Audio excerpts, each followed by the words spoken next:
China में एक ऐसा फैसला लिया गया है जो अब से पहले शायद ही कभी लिया गया हो। चीन के पूर्व रक्षा मंत्रियों को फांसी की सजा सुनाई गई है। अब इसका क्या मतलब है? वैसे चाइना ने भारत का काम आसान जरूर कर दिया है, वहीं दूसरी तरफ चाइना की मुश्किल भारत ने और भी ज्यादा बढ़ा दी है। नॉर्थ ईस्ट में अब भारत के साथ भारत के 2 साथी देश भी उतर रहे हैं। आखिर शिलोंग में ऐसा क्या हुआ है जिसके बाद एक बड़ा संकेत जा रहा है? जियोपॉलिटिक्स में बहुत कुछ चल रहा है, हमेशा की तरह जानने को मिलेगा बहुत कुछ। आइए जानते हैं इन खबरों को विस्तार से। चाइना ने अभी एक ऐसा काम किया है जिस काम के बाद भारत के लिए भी राहत की सांस है। इसलिए क्योंकि भारत के लिए जो इतनी तैयारियां कर रहा था उसमें पेंच लग गया है। दरअसल हुआ क्या है, एक तो देखने को मिला है कि शी जिनपिंग ये ताबड़तोड़ अपने सेना के ऊपर ही टूट पड़े हैं और सबसे बड़ा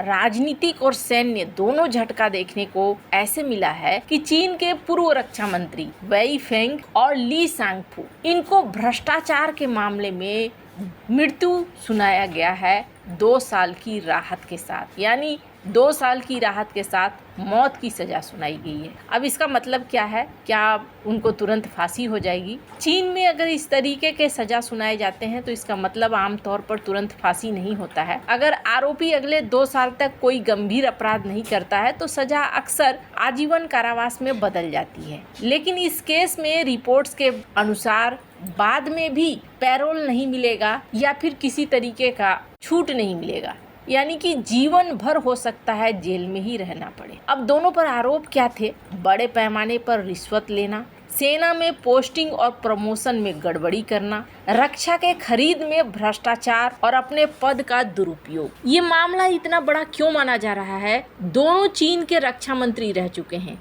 वेई फेंगे 2018 से 2023 तक रक्षा मंत्री थे। ली सांगफू 2023 में कुछ महीनों तक रक्षा मंत्री थे और फिर अचानक गायब हो गए, बाद में हटा दिया गया। ये सीधे पीएलए की टॉप लीडरशिप तक पहुंचा है। चीन की रॉकेट फोर्स और मिसाइल प्रोग्राम तक जांच पहुंच चुकी है, जो चाइना के न्यूक्लियर और मिसाइल कैपेबिलिटी का मुख्य हिस्सा है। शी जिनपिंग की एंटी करप्शन ड्राइव का एक सबसे बड़ा चरण है। शी जिनपिंग 2012 से एंटी करप्शन कैंपेन चला रहे हैं, लेकिन अब ये सेना के सबसे हाई लेवल तक पहुंच गया है। अब माना जा रहा है कि ऐसा नहीं है कि सिर्फ करप्शन के लिए साफ सफाई कर रहे हैं जिनपिंग कुछ और भी कर रहे हैं। जिनपिंग पूरा पावर अपने हाथ में लेने की कोशिश कर रहे हैं। और अगर इस पूरे खेल को देखें तो इस खेल में भारत के लिए एक बड़ा फायदा नजर आ रहा है। भारत के लिए क्या फायदा नजर आ रहा है उस पर भी मैं बात करूंगी, पर उससे पहले ये रॉकेट फोर्स स्कैंडल है क्या? सबसे बड़ी चीज क्या है? चीन की सेना,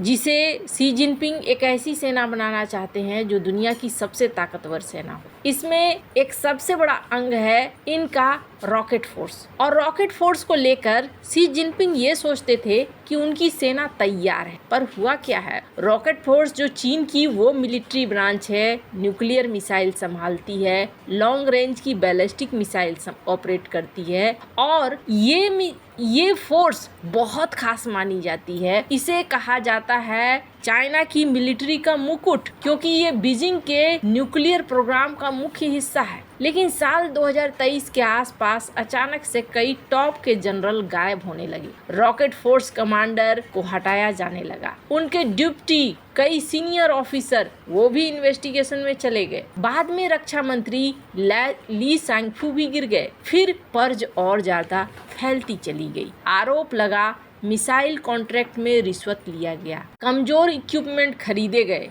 और कई बार इक्विपमेंट खरीदे भी नहीं गए और अप्रूवल दे दिया गया। मिलिट्री सप्लायर और अफसर्स ने मिलकर पैसा बनाया। कहा गया कि कई बार एक्सरसाइज के डेटा को मैनिपुलेट करके बढ़ा चढ़ा के दिखाया गया कि हम रेडी हैं, लेकिन चाइना की सेना रेडी नहीं थी। और मिसाइल की क्षमताओं को लेकर भी कुछ ज्यादा ही बातें कही गई। कुछ रिपोर्ट्स में ये भी दावा किया गया मिसाइल साइलोज, जिनके बारे में कहा गया कि ये बन चुका है, वो भी डिफेक्टिव थे। मिसाइलों को लेकर एक बड़ा बयान आया था जब बाइडेन ने कहा था कि उनकी मिसाइलों में पानी है। कुछ मिसाइल में ईंधन की जगह पानी पाया गया। साइलोज प्रॉपरली फंक्शनल नहीं थे। अब शी जिनपिंग इतने आक्रामक क्यों हैं? तो इसके पीछे 3 बड़े कारण हैं। ताइवान के लिए शी जिनपिंग तैयारी करना चाहते हैं। साल 2027 तक PLA को ताइवान के लिए तैयार करके उसे कब्जाना चाहते हैं, लेकिन मिसाइल फोर्स इनकी करप्ट निकली।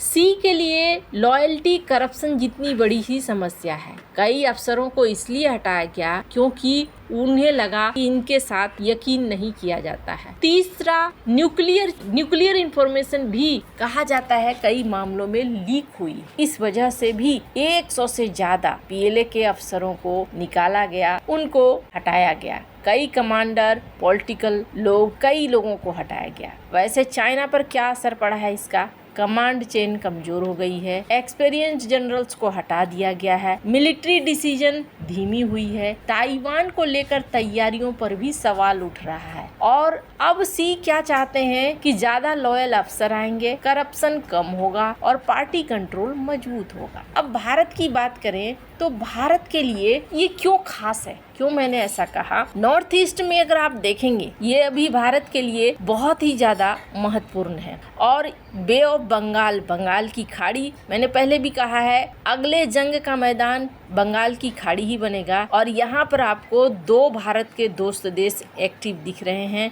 एक तो ऑस्ट्रेलिया, अभी ऑस्ट्रेलिया का एक प्रोग्राम भी हुआ शिलोंग में, जो दिखा रहा है कि बंगाल की खाड़ी और हिंद महासागर में अब ऑस्ट्रेलिया भी घुसने की तैयारी कर रहा है। वहीं जापान नॉर्थ ईस्ट को लेकर भारत के साथ कई बड़ी मदद कर रहा है। तो ये 2 देश के साथ भारत मिलकर यहाँ रणनीतियाँ बना रहा है। क्यों बना रहा है? ये रणनीति बांग्लादेश के खिलाफ नहीं है, ये रणनीति चाइना को रोकने के खिलाफ है। अब चाइना ने खुद भारत की मदद कर दी। अगर आप देखें तो रॉकेट फोर्स जिसको शी जिनपिंग छिन्न भिन्न कर रहे हैं, वो तिब्बत और वेस्टर्न थिएटर से डिप्लॉयमेंट करती है। यानी भारत के पास से तिब्बत, सिंजियांग और कई इलाकों में ये मिसाइल्स के इंफ्रास्ट्रक्चर बनाते हैं, एयर बेस बनाते हैं। और इससे लद्दाख, अरुणाचल प्रदेश, भारत के एयरफोर्स बेस, लॉजिस्टिक हब, इन तक मिसाइल टारगेट पहुंच जाए, इसकी कोशिश की जा सकती है। चाइना DF-11, DF-15 ऐसे मिसाइलों का इस्तेमाल करने की कोशिश कर सकता है। DF-26 को तो गुआम किलर भी कहा जाता है। लेकिन अब जो ये रॉकेट फोर्स है, इस रॉकेट फोर्स की तबाही का मतलब है चाइना का कमजोर होना, अब बहुत कमजोर होना। अब इसका मतलब ये नहीं है कि भारत कमजोर स्थिति में, भारत कमजोर स्थिति में नहीं है। भारत के पास भी अग्नि 5 है, ब्रह्मोस है, S-400 है, कई भारत के अपने खुद के बनाए बैलिस्टिक मिसाइल डिफेंस है। और दूसरी बात, भारत पहाड़ों के युद्ध में सक्षम है। दूसरी बात, भारत ने भी हाल ही में अपने इंफ्रास्ट्रक्चर पर बहुत सारा काम किया है। पर हाँ, शी जिनपिंग भारत की मदद जरूर कर रहे हैं। आपको क्या लगता है? इन सब मामले में आपकी क्या राय है? कमेंट कर जरूर बताएं। जल्द मिलते हैं अगले वीडियो में नई खबर के साथ।